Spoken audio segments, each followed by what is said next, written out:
From the studios of Staten Island Community Television, you're watching In the Bleachers, the TV show for the world's most passionate sports fans. Hello and happy Martin Luther King Day, everyone. I'm Jaime Hixson, here with a very special guest co-host of ours, my main man, Jah Dreddz from Live That Scene. What's good, man? Everything good, James. Good. Glad to be here. Very happy to have you here. Eric, of course, took Martin Luther King Day off because he wanted to spend some time with his family, so hopefully he's going to be joining us next week. Now, we're going to change things up a little bit for tonight's show, so we're not going to be taking any phone calls, but we are still keeping contact info through Facebook, where you can now see some episodes of the show, and also on YouTube as well. And also, you can contact us through Instagram and Twitter. So what you want to talk about? Is there anything on your mind that you want to discuss? I got plenty of things on my mind to discuss. What's the first thing you got in your mind now? I wish I would have brought the senior dues list for my son when IX61 because you're alumni, so you can see like what they're charging this year. It's $70 alone for senior dues, and then $70 per student, right? For senior dues alone, like they separated everything, and being that they separate everything, I don't understand how senior dues is $70 still. Like senior dues is just a separate. Interesting.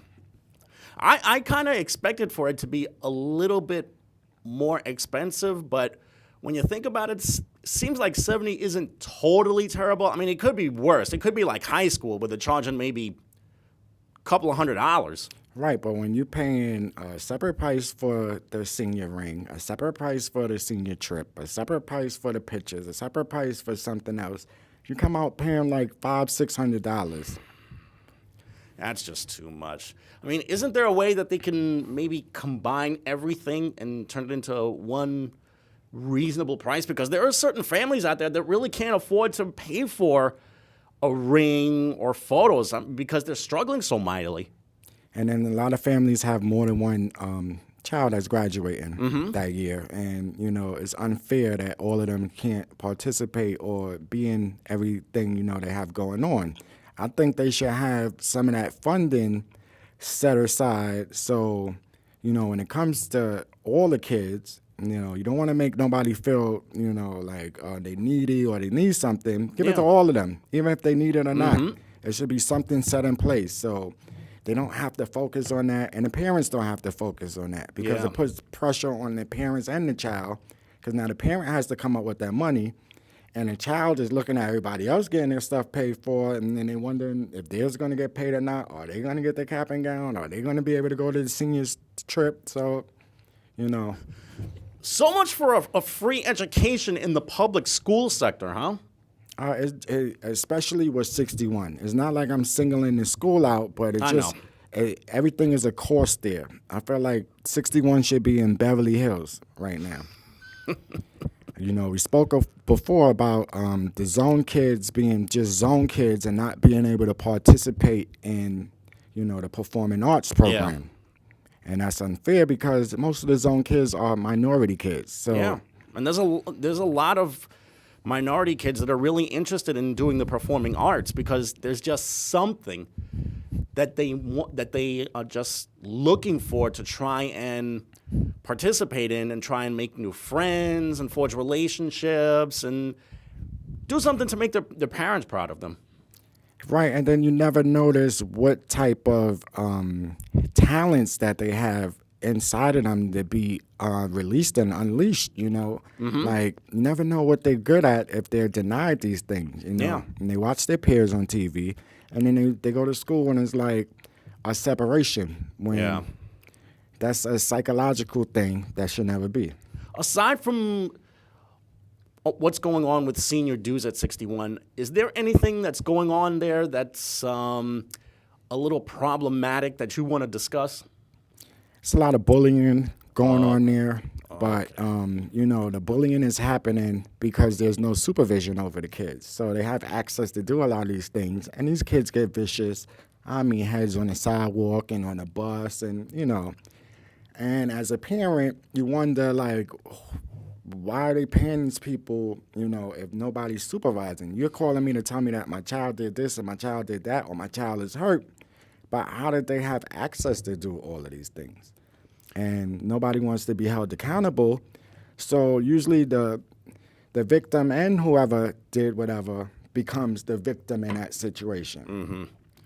It's gotten to the point where it's going to take something catastrophic, I hate to say this, in order to try and raise this problem or raise the profile of this problem more, because so many times I've heard about kids committing suicide because they've been bullied either online or at school or both, and it shouldn't have to come to that.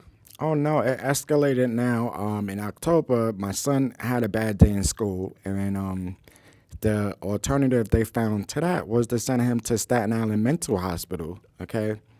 And I'm on my way coming to the studio to do a show, and they're calling me to come pick him up, okay?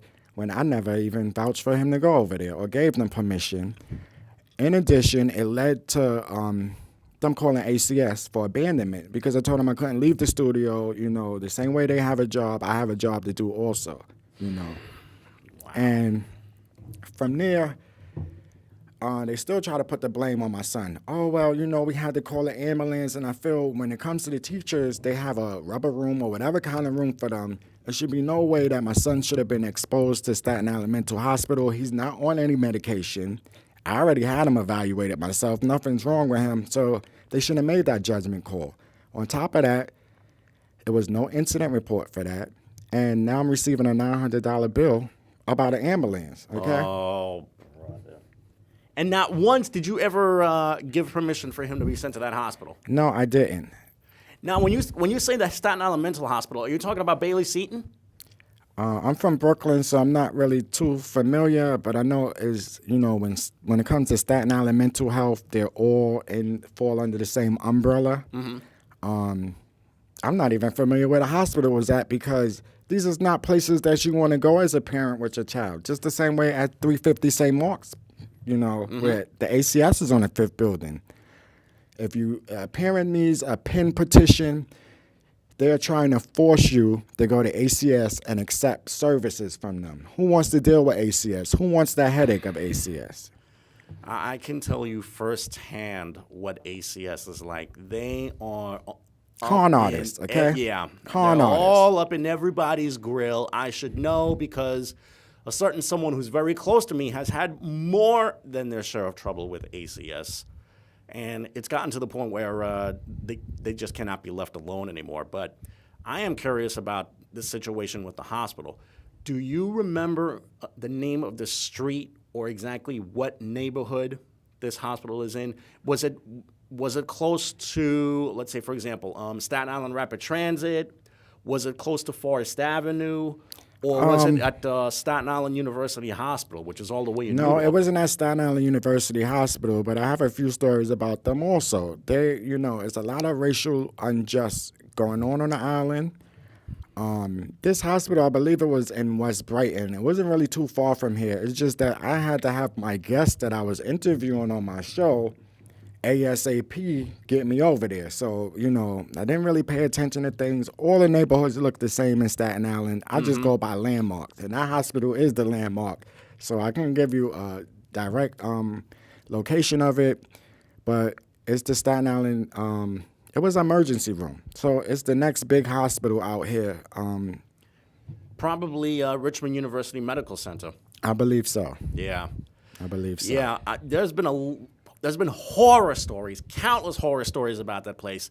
It used to be known as St. Vincent's Hospital, and some people used to call it St. Victims because a lot of people were maimed or either died under mysterious circumstances in that place. I mean, when I got there, I wouldn't have been surprised if there were countless lawsuits against that hospital. No, when I got there, my son was unattended, okay? And then you had somebody that was there with NYPD, okay? So if they have to have NYPD standing there, then that person shouldn't have been next to my 14-year-old son in the very next cell. On top of, okay, it's mental health, suicide and stuff. How is he in there by himself? Wow. It's worse than I thought. Yeah, it is. We need the borough president and all of these political people that come looking for your vote in November and September primaries, okay? We need y'all to step in and go to these schools, okay?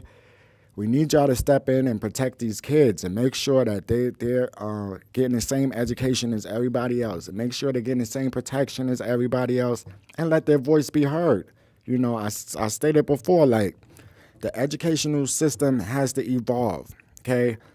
Everybody has an attention span when they have to look at their phone every 2 seconds.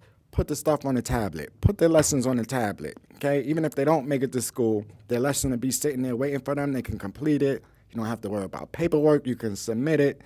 So they have to move into the next stage of life. Yeah. It's funny you mentioned putting stuff on a tablet. Are you keeping up with the latest in technology at all? I try to keep up with it, but I'm not going to lie. I'm very computer illiterate, you know, and I feel I'm one of those people. I'm very old school. If you took the plug out the computer, 90% of people wouldn't know what to do after that, okay? Yeah, that's actually true. Now, speaking of technology, this is something that I've been wanting to raise with you. You being the old school kind of parent and all. Just a few minutes, literally a few minutes before we signed on to tonight's show, Right. I was watching this video on YouTube, and there was this young man who played a prank on his father, and the caption of it was called "D's Nuts." Oh, wow. Yep. And the next thing we know, this thing wound up catching on. It's a very old video. It came out last spring. And yeah, the guy's popular for that video, and then if you see, he needs help. Turns out that he has a disability. Yeah. And he's become kind Popular. of a folk hero Yeah, to very a lot of popular. celebrities. Kendrick Lamar actually shouted him out, saying that he was a hero because he's been able to overcome his disability and show a lot of confidence in public. But what I want to ask you is,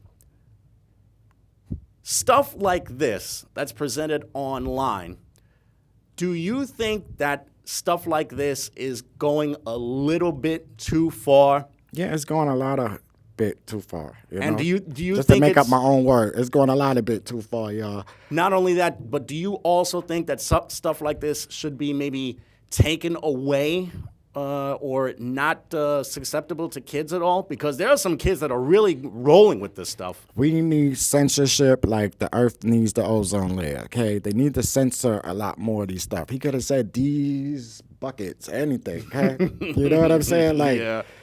they don't want to curb stuff from kids. And, you know, like when I was growing up, I always tell you all the time, Jamie, my parents had 77 different looks, okay? But I knew what every look was for. They didn't never have to open their mouth. Yep. Okay, if they was happy, sad, what? You already knew what it was. And these kids are too outspoken, okay? But outspoken on adult matters and adult situations. They're not even mature, you know, Yeah. to be into the stuff that they into. And this is what leads to the early pregnancies and the early this and the early that. And I mean, I don't feel kids should even mingle if they're not in the same age. I don't like my kids to have friends that's older than them, even if it's by a year or two, because what they're into, my kids are not into. And that exposes that to them and takes away their innocence.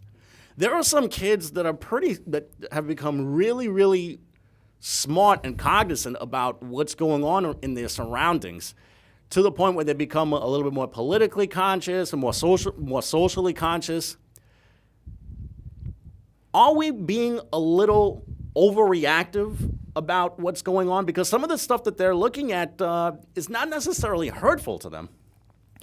No, we actually have to be thankful that they still have those feelings to be aware of what's going around, because the video games and the TV and the internet, it just introduces them to violence and it desensitizes them to a lot of those things. Like somebody get their head bust open. Oh, all right. I seen a viral video today. Somebody got killed in the store, a big chain store. And you see everybody just walking over and they buying soda and they buying candy. Like that person just didn't get shot right there. Oh, brother. Now, it's a good thing that some of these kids have become a little more smart than back in our day, because if not, then it really would have been.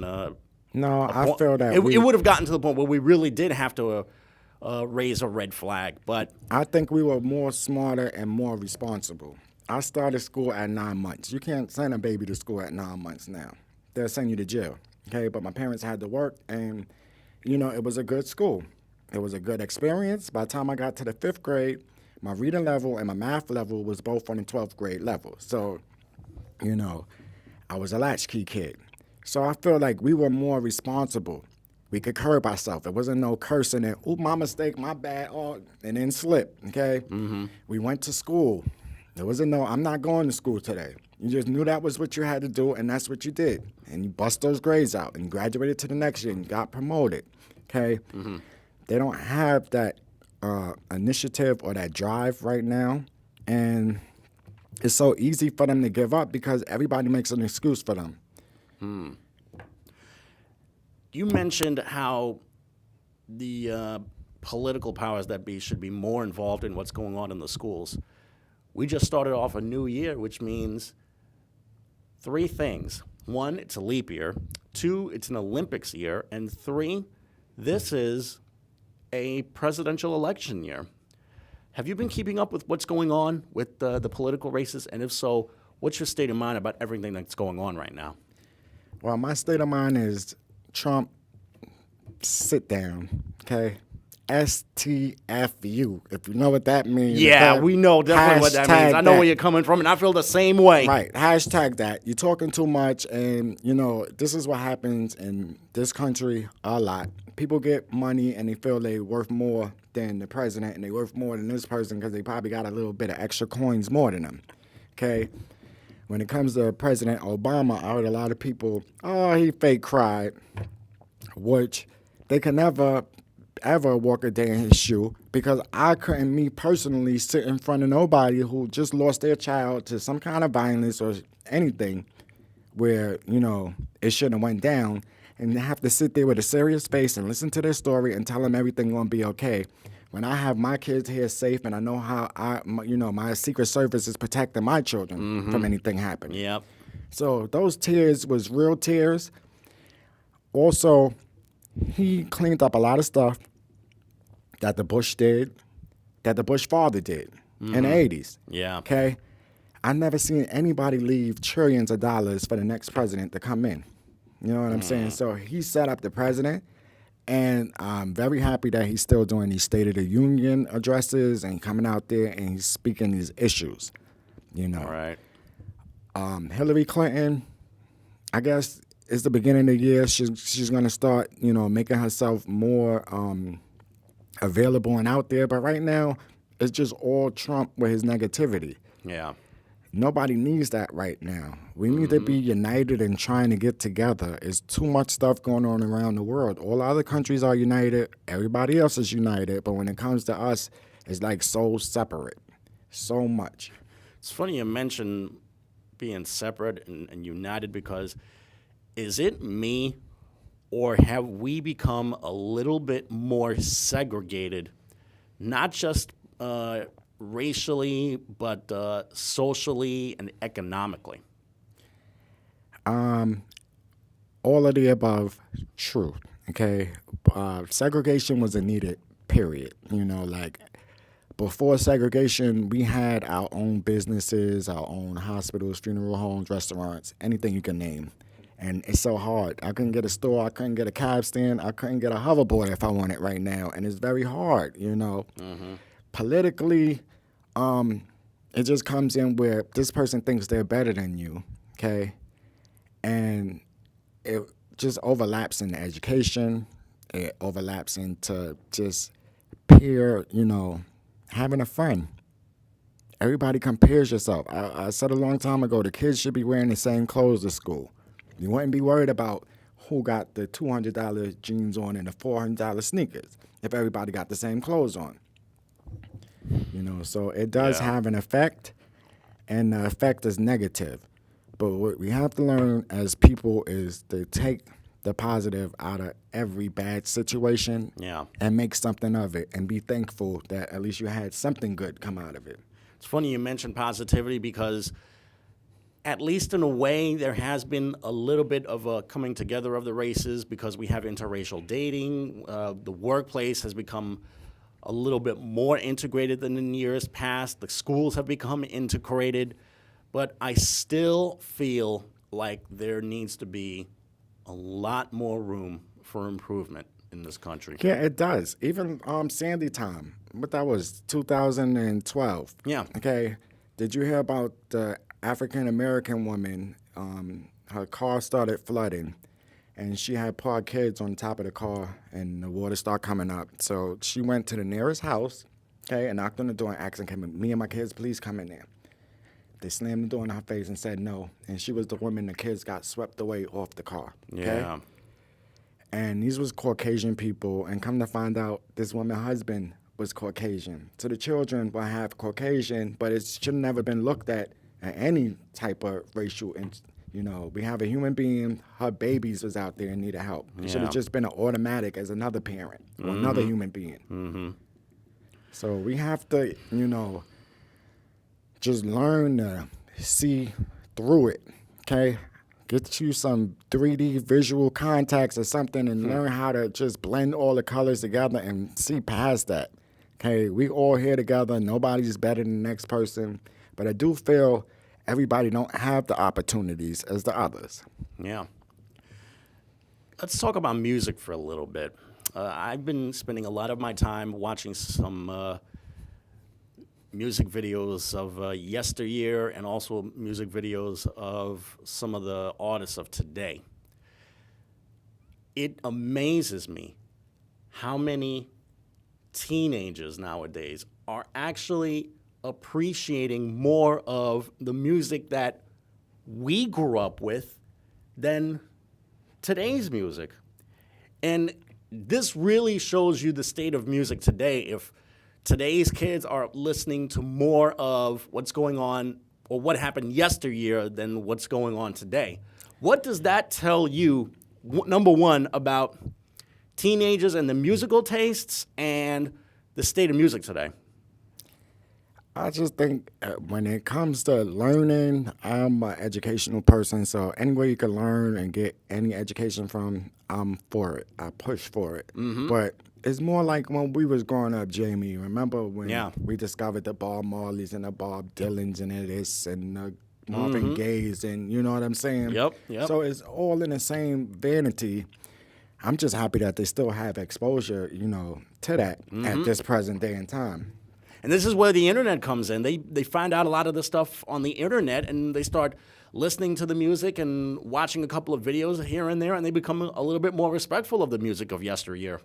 Right, but everybody's not able to have that experience. Yeah. Right now, Wi-Fi has become like crazy. Yeah. You have the Wi-Fi down here with us, and then if you're in the air, they got a different Wi-Fi. So that means look out for another Wi-Fi. You know what I'm saying? If they separate it like that, we pay double. That's why you see the half-fast commercial. I love that commercial. Yeah.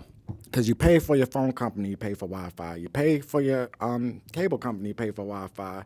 And then they just bounce off each other. Well, my phone is 7 companies going off of one tower. My phone moves so slow, I don't even watch. I haven't even seen buffering since the early 2000s. My phone buffers, buffering.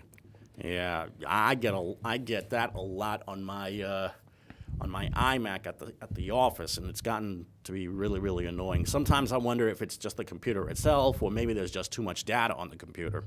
I almost want to compare it to water because you see God created water on the second day, and it didn't say to be charged $1 by Poland Spring or any company.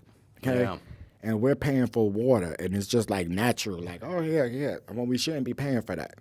So I think, when Wi-Fi first came out, you had so much access to it, you could do so much that it was a catch-22. Mm-hmm. Now, everything is dependent on that Wi-Fi. So without the Wi-Fi, nothing goes on. Yeah. How do you feel about today's music? I really don't get to hear too much of the music that's coming out today, and the music that I do hear, I don't like it. It's just a little bit too much mature matters and situations that they talk about. They encourage smoking and drinking and a lot of negativity where, I don't remember my pop idols or anybody in that position, promoting stuff like that and telling you to go out there and turn up the champagne and light up this and do all of that, So I don't really appreciate today's music. It all goes back to censorship, okay? Yeah. You have the right in America, the freedom of everything, but that don't mean everybody ears should be, exposed to it.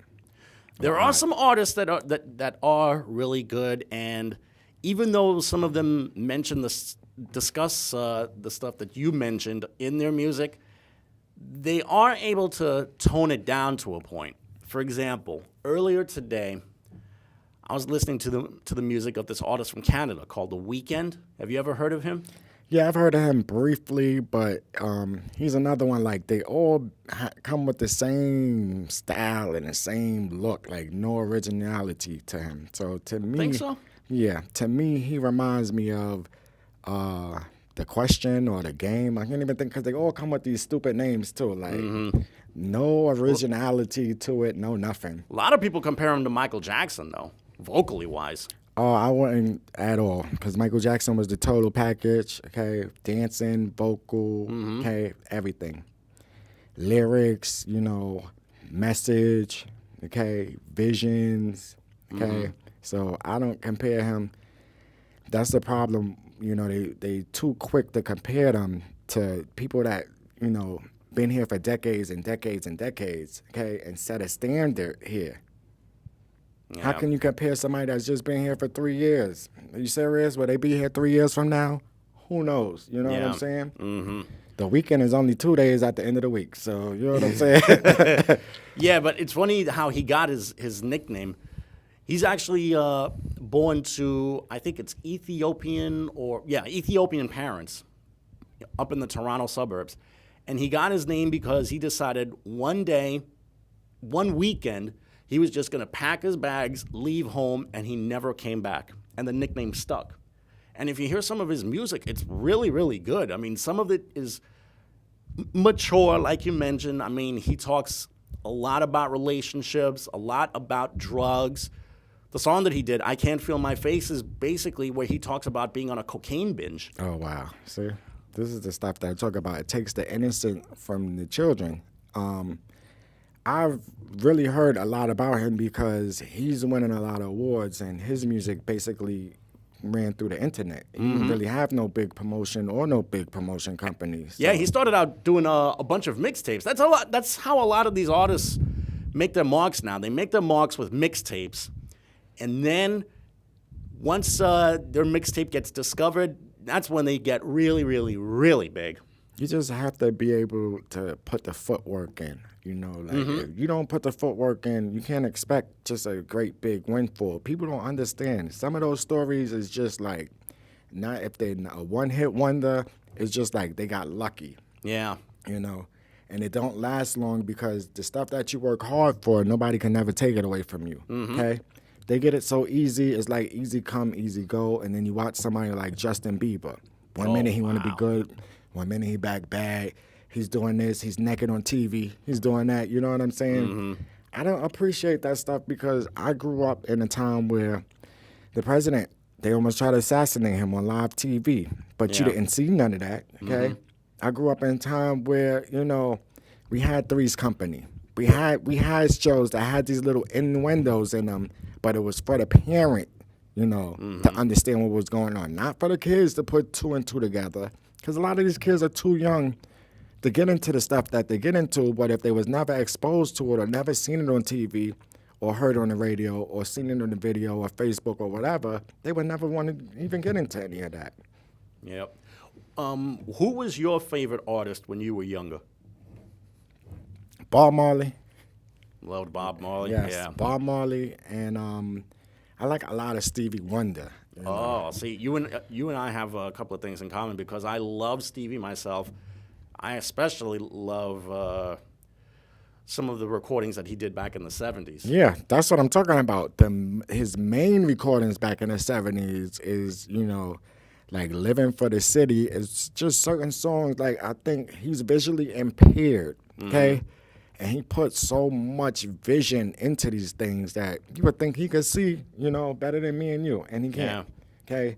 And when, I like those stories like him, and the inspiration behind it, because you know that somebody had it worse than you, and you got to keep pushing yourself, and pushing yourself.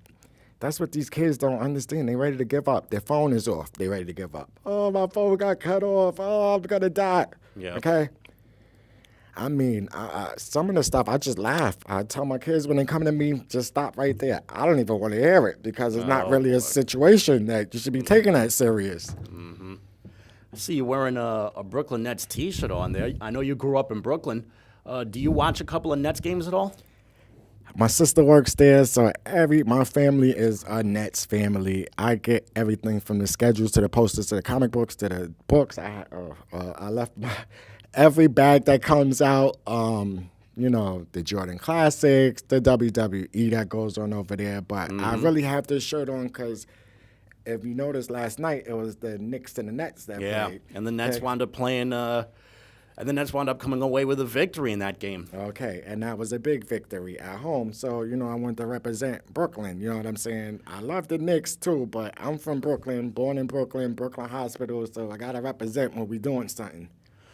At this rate, the Nets can take any win they can get. Any win that they can get is a great win for them because of the terrible start that they're in. I mean, they're already approaching the halfway point of the season, and they already got a new head coach. They reassigned the general manager, so now it's basically like they have to start from scratch. Hopefully things will turn around for them, but right now it looks like it's going to take a long, long time for the Brooklyn Nets to get back to respectability, much less playoff contention. No, they just have to pump their brakes, okay? Mm-hmm. They don't pump their brakes, and then you see they in the strip club, and they're getting shot over here, and they're shooting this out there, and, it should be some kind of supervision, just like the kids in school. Somebody should be watching over them. Yeah. They got too much money, and it goes up here. Nobody can tell you nothing, okay? Yeah. And that's where the problem comes in. If they can focus more on their talents and accomplishing, winning a championship or something like that, then we will have better seasons. But then it all falls back, like the Jets, okay, and the Giants. You know what I'm saying? Mm-hmm. The Giants especially. I don't see what Beckham Jr. did all year, but he will be known for that little childish, performance that he gave. Yeah. I mean, they have to learn how to focus more professionally. We need you there as an NFL player. We need you there as an NBA player, NHL player, okay, as a wrestler. We don't need you there, you know what I'm saying, to bring your personal life into this. Yeah. This actually reminds me of what happened just recently before a playoff game. There's this football player on the Patriots, Chandler Jones. There was a story about him mysteriously showing up at a police precinct in Boston, bare-chested, begging for help. Turns out Jones was experimenting with this form of marijuana that makes people really, really crazy. K2? The K2? Yeah. Oh, okay. He was experimenting with K2, and I'm thinking, he's doing this days leading into a playoff game. What is he thinking? But then again, what are a lot of these athletes thinking? I mean, if it's not experimenting with drugs, it's being caught with a loaded gun. If it's not being caught with a gun, it's speeding. If it's not speeding, it's domestic violence against women. Don't leave out the rape charges. Okay? Oh, of course. And if it's not committing domestic violence against a woman, for example, punching a woman, they're literally forcing these women into doing things that they don't want to do. i.e. rape. Yeah, but what is going on with these athletes where they just don't know any better? I don't believe it's that. I believe they have a lot of money on their hands, too much, and they feel like and they when have you a come sense from of entitlement. nothing, right? When you come from nothing, and then somebody just place all of that in your hand, it can be very overwhelming. Okay, very overwhelming. Shouldn't there be someone to help them, manage their money, like have a financial planner or something like that? Within the last maybe 5 or 10 years, they have implemented a lot of that in place because just like lottery winners go broke after 3 or 4 years, they're known to go broke also, these professional athletes, after 2 or 3 years of not performing, okay? The money goes because they live these high-class lifestyles and, they live too high above their means. And then when they don't have that money coming in, you can't pay for nothing. Not a car note, not a child's school bill, nothing, True. Now, I mentioned Chandler Jones, who plays for the Patriots, and they were preparing for their playoff game. Have you been following what's going on in the NFL playoffs at all? Maybe taking a gander every now and then on the TV? Yeah, I do. I watched a good game on Saturday, I believe. So, I do watch every now and then. I did watch the Jets game. I usually support my hometown teams, but a lot of people don't do too much because when they win, the money comes back to the city and it comes back to us. So, we have to learn to support our own. Yep. I'm more into like the Sweet 16 and the basketball now. Yeah. I watch a lot of college. I find the college, tournaments and the college situation that they have on, it's just a little bit more like they let them play. The NBA is just like, oh, Jordan, oh, he's a star. Oh, they kicked them. Okay, they blowing a whistle. They don't let them play. Let them go out there and play. They athletes. When you're on the playground, you don't have nobody out there. You're playing your hardest, okay? So let them go out there and play and earn some of this money. I see in the Knicks, Carmelo, 100 and what? 24 million for you to sit on the bench. Carmelo, come on, man. Give me 124 million. Okay, I'm out there every day. I don't even know how to play the sport. I'm out there every day playing, doing a $124 million job. Same thing in baseball when it was Alex Rodriguez time. Okay. But as you can see, his last season, okay, he made that money worth it. And that's why they give him that money, okay? I don't understand how Carmelo got that money. Nothing against you, Carmelo, but step your game up. You know what I'm saying? Yeah. That could have went, the $124 million, we could have broke that down 124 times and gave some better players $1 million apiece, okay? Yeah. Although nowadays, because of the salary cap in basketball, they're not really going to allow anybody to play on the cheap anymore unless it's a really dire situation. I mean, the least they'll play for is maybe $5 million, and that's just the exception. But you mentioned checking out the college games. This is the era where a lot of underclassmen, freshmen, sophomores, and juniors, turn pro before graduating. How do you feel about this, and do you feel that the rule should be changed, or should it just stay as is? I feel if they make a decision like that, then they have to be held accountable for making a decision like that.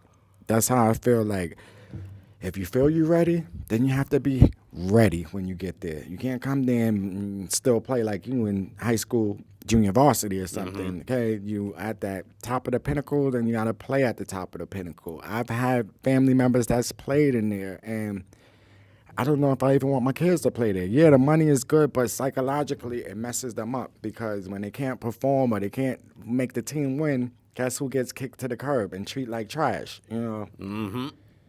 So another thing I noticed, Jamie, is the styles that they have. Yeah. Okay? The guy in Iowa State, what's his name? Number 23. Okay? He plays like Forrest Gump to me. His movement, I'm like, but he produces. Okay? Yeah. I watched another team this past Saturday. I can't remember exactly what team it was, but it's like they have these crazy styles. It was the 00 on that team. Yeah. And I think he was from Canada or somewhere, and they say he was playing in just a easy league. And they were so surprised that he came there and he plays his hardest. Okay. Yeah. So he's guaranteed a position when the draft comes. And I like to see stuff like that. That's why I like to watch them. They play with their heart. Once they get that little bit of money, you get these Carmelo situations. Sorry again, Carmelo, nothing against you, but you get these situations. Okay, I keep saying Carmelo because he comes to my head, but he's not the first person. The Knicks is famous for that. Stoudemire, the same thing. Yeah. Okay, the list can go on and on. when it comes to the Knicks. I don't even know why they brought Reggie Miller there. Okay, our worst enemy, and then you're going to put him in a uniform like he ain't going to switch up on us. Okay. Well, Reggie Miller spent his entire career on the Pacers, so he was never a Knick, but I think I might. No, he did. At the end of his career, they brought him and he sabotaged us. Okay, he wasn't hitting all them 3 points that he was hitting against us. No, Reggie Miller never played for the Knicks. He was a Pacer his entire career. Check it out. He played with us. If Nope. it was just for one season, he played with us. Nope. All right, we're gonna check this out, fans, because I don't know nothing about sports. So I he saw might his be entire right. career, and Reggie Miller retired as a Pacer. In fact, I saw him take a bow and wave to the fans his last playoff game, which was against the Pistons. And this is coming up on 11 years ago. Miller was a Pacer his entire career. Okay, so if you Google it and I'm right, can you come on here and let your fans know, like, all right, Jah Dreddz, I don't know nothing about sports. He was right.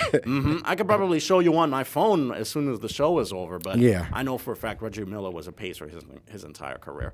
But I think I might know exactly who you're talking about. There was an ex-Pacer, Jalen Rose, who played briefly for the Knicks. Another ex-Pacer, Antonio Davis. He was a Knick for a short time. Right, but when they came there, I didn't really have nothing against them. I believe Jalen Rose had got traded kind of quick, you know what I'm saying? But even when Derek Harper came there, you know what I'm saying? Like, Oh, Derek Harper was a very serviceable player on the Knicks. Helped them go to the finals. right. all So those you years know what ago. I'm saying? It's just about. I feel if you is not where you're from, is where you at, and a lot of people they this is why LeBron did that flip flop. Yeah. Yeah. I think hopefully he's learned his lesson from the decision, if you will. But as far as what's going on in basketball, we know that Kansas and Oklahoma are still the two best teams, the two top-ranked teams in the country, and right now Kansas is playing the best basketball. Oh, Kansas is where number 23 play, I think, right? Okay. I love to watch them play. They play with so much heart. The only thing I don't like is they play around in the second half. Like, yeah, we could beat y'all, so we just gonna let y'all try to come back. Yeah, there's a little complacency that sets in whenever they get a large double-digit lead, but it happens all the time. When a team has a double-digit lead, they never ever keep their foot on the gas pedal. They always seem to be on cruise control whenever this happens. It's become a really bad habit in the game, and it's not just in basketball either. It's in all team sports. They get a big lead and they suddenly take their foot off the gas pedal and just go on cruise control, and it shouldn't be that way. They should keep the pressure on for the entirety of the game. You know who I'm enjoying watching this season is Duke, okay? Yeah. Duke is doing it, all right? Yeah. I like all their highlights. I like all their plays. I mean, I'm loving it. They play with so much energy. That's why I don't really watch sports, because it's a lot of bad sportsmanship going on out Yeah. there, okay? And, when you're sitting behind the screen, between me and you, a lot of people have bookies and they bet, and you know what I'm saying? Yeah. And hey, Where it's really bad is the NFL. You see a lot of receivers and running backs and quarterbacks every time they score a touchdown, or even so much as record a sack on defense. They're always doing a dance. Most recently, it was either the dab or the little run from that music video for the song Ritz Carlton.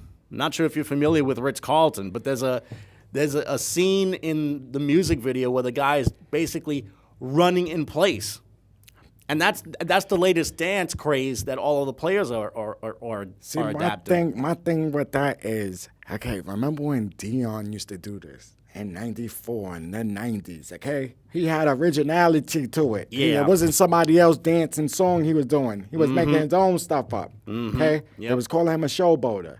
Okay, but he was doing originality. I believe I even seen Bo Jackson do it a couple of times, and everybody. Don't remember both. Well, I remember one time he actually did his little 6-shooter thing like that, but that was probably the most that he ever did. Right, but I remember seeing him, like, they deserve to celebrate because they just accomplished great feats. Like, the stuff that they're celebrating for, are you serious? You know what I'm saying? Sit down with that.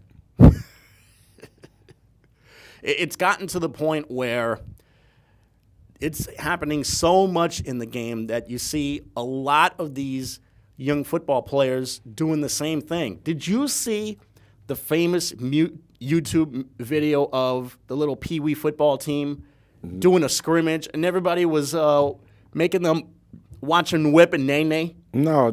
Oh, wow. It is the funniest thing. The parents were a little overreactive, but it was literally a scrimmage. It wasn't a game. It was a scrimmage.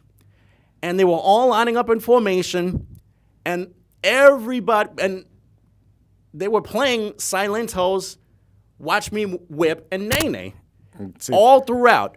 And all we saw were kids doing the dance, doing the whip it and nay-nay dance. That's where my problem comes in with the unprofessional, because they got that down pat, but then they don't have the game down pat, what was more important, you know? And even with the professionals, it's like, you fool us, you make us think you're coming there for a sports career, but you really want to be an actor, you really want to be in the music videos, you really want to be a rapper, you really want to, you know what I'm saying? So I think it should be some kind of sports detector, like, do you really want to be in sports or not? Beep, beep, beep, beep. So you know who really wants to be in sports and who's just using that platform to take it to the next level. Yeah. You know what I'm saying? There were a couple of guys that did it pretty successfully. Many years ago, there was a basketball player, Wayman Tisdale, played in the NBA for 12 years, and in the meantime, he was playing jazz guitar. And once he retired, he went on to have a pretty successful jazz career as a guitarist. That's how Bernie is. Okay? Yeah, Bernie Williams. That's how Bernie is. And he's had a very successful career as a guitarist. Unfortunately, Wayman Tisdale passed away a few years ago from cancer, but before he passed away, man, he was living the dream. Athlete first, musician second. Right, but see, that's even a little bit different because you're bringing a talent, you know what I'm saying? It's not like you're just riding the wave of somebody else naming a whip song, you know what I'm saying? Like even the Chicago Bears. But what was the song? The refrigerator The Super Bowl Shuffle. Okay, the Super Bowl Shuffle. Yep. They put their heart and soul into that, okay? Oh, yeah. And they was dead serious. It wasn't like they came with somebody else's song and, you know, just put their mix to it. No, they did it the right way. They don't do it the right way here. That same Pee Wee League team, whatever their the name of the team was or whatever they're from, this is where cheerleaders come in. This is where the band come in. Bring these people in there. Let them shine. Yep. We don't need all of this American Idol going across the field and the courts and, you know, the ice. We don't. That's what they got ice capades for. This is what they got the Harlem Globetrotters for. This is, okay? And they're not respecting that. I want to see way more professionalism and a less of this antics and this, you know, horse playing. It's a good point. We got roughly 10 minutes left. Is there anything else that you have on your mind that you want to share? I would like to address the homeless situation like I always do, and you know. Is it me, or has that become more of a growing problem, not just here on Staten Island, but the entire city? No, it's not just you. It has become a growing problem, and if you look at the majority of the homeless population is young children. It's kids, you know, and, excuse me, that just goes to show you where their parental guidance is. Understand, a lot of them don't have parents, but a lot of them run away from the house, okay? Yes. They want to be grown. They want to do this. They want to do that. And then once they in the streets, what? It's a real world. It's bills, it's this, it's that, okay? And they're not prepared for that. So the easiest thing for them to do is just sit down, okay? So I feel it should be a little bit more outreach. My biggest thing with Staten Island is we're building a Ferris wheel, we're building a mall. Why are we building apartments and houses? And I mean, I don't like the word shelter, but some kind of place where these people can, you know, go and be habilitated, not rehabilitated, habilitated for once into society, you know. Not just shuffled around. And then when Debbie Rose or whoever needs funding, okay, then they want to address the situation and they take the funding and we get a Ferris wheel and we get malls and we get stuff that we don't need. I mean, all the job openings. Okay, they lazy, but did you offer them any of these jobs? But you're quick to say they lazy. You know what I'm saying? They don't want to work, but did you offer that to them?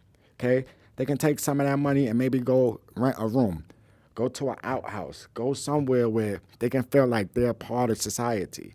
You know, it hurt me so bad, Jamie. I was there the other day, and a guy caught my eye because I see him around the borough president building a lot. And I'm steady watching the guy, and then the next thing you know, he goes in the garbage and pulls something out the garbage, and then he eats it just like, you know, it was just normal. Okay? Yeah. It really disappoints me when I have to hear something like that. Is there anything that can be done aside from building shelters or any kind of services? Is there anything that can be done to make sure that the homeless problem gets reduced drastically?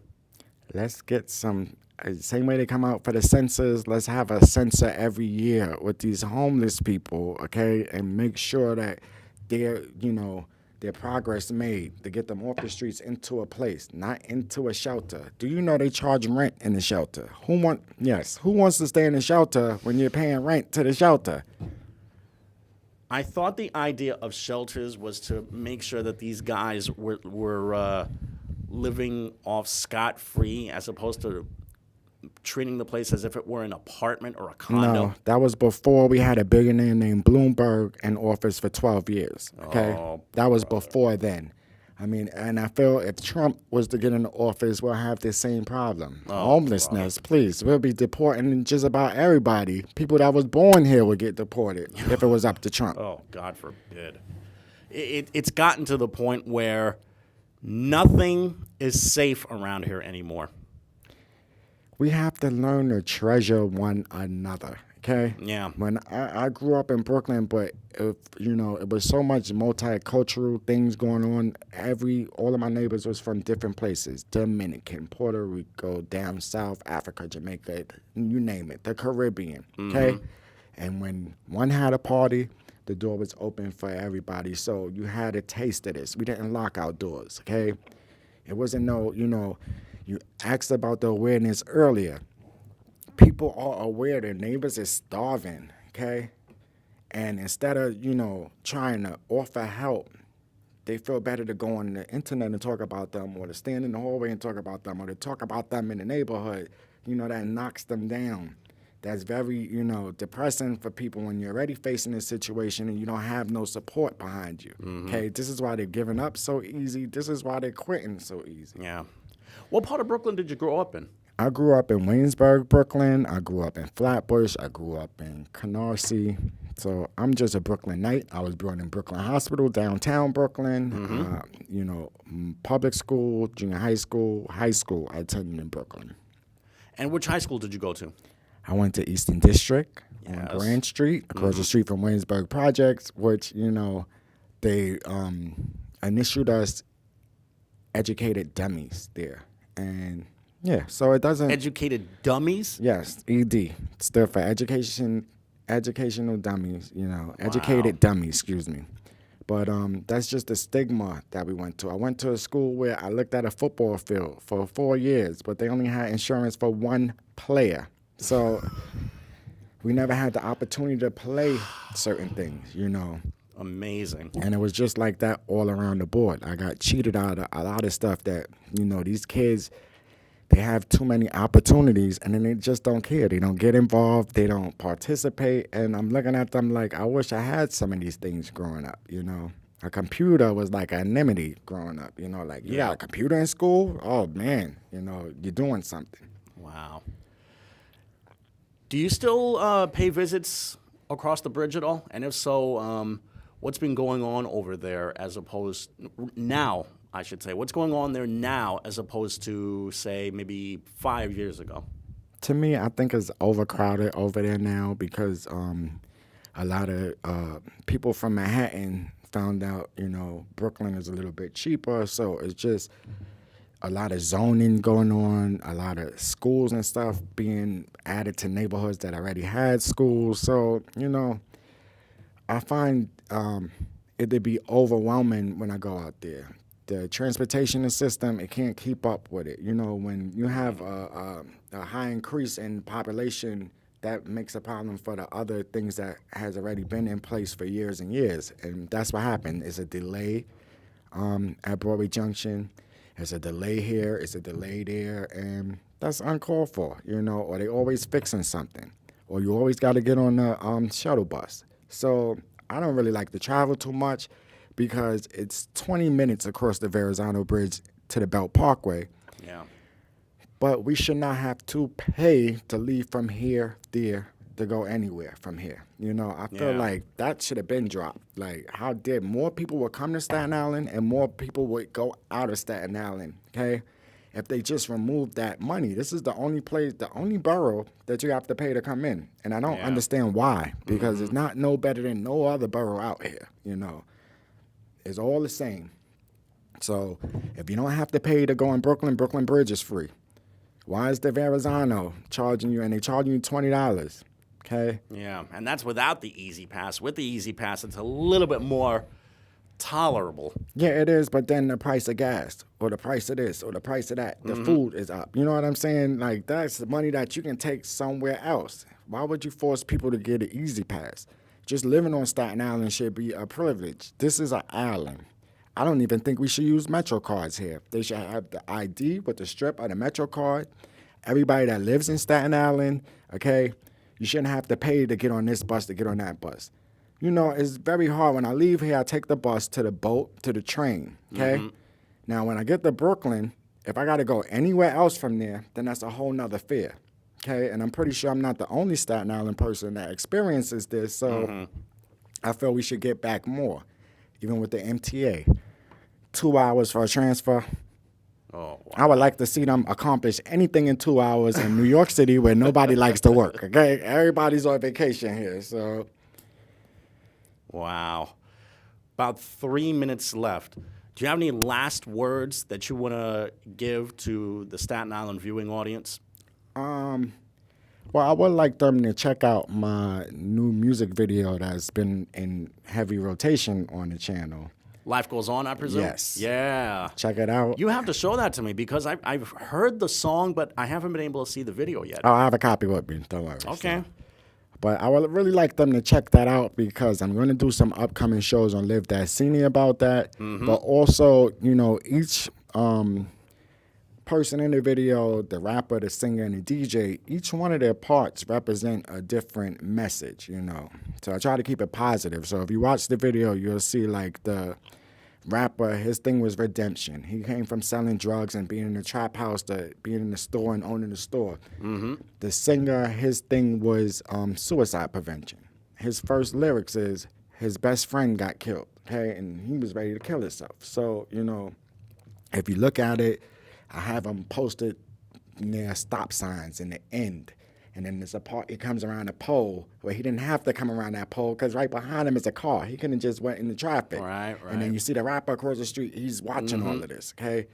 And Commander Joe, the main DJ on the song, his part was homelessness prevention. So you'll see him, his majority of his part, he's out there with the homeless people, he's addressing them because it's very sad. And then when you think about this weather right now, the summertime might be one thing, but in the wintertime, this is crazy.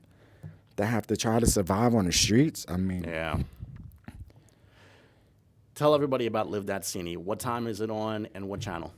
It's specials right now. Hopefully we'll become a series and get that specific date and time. But right now, it just pops up sporadically. It's on every week. Every day it comes on. I don't even get to watch it, but I get the feedback from other people like, oh, we seen the show, or it might be on now while we sitting here talking. So yeah, you just have to keep up with it. I ain't gonna mention no names, but you know, one station changes the channel just sporadically, and then another station just holds it down so you can watch it no matter where Barrow goes to. And I feel it should be more like that. It's a Staten Island show. I want to talk about the good things on Staten Island and the bad things. And believe me, it will be an equal of both because it's not all bad and it's not all good. You know, nothing's perfect. Nobody's perfect. people need to know like where they can go out here and where this is going on and just cultural stuff and good things, you know. Thanks, Jah. All right, anytime. I'm Jamie. Enjoy the rest of your Martin Luther King Day. Good night, everyone. Yes, next.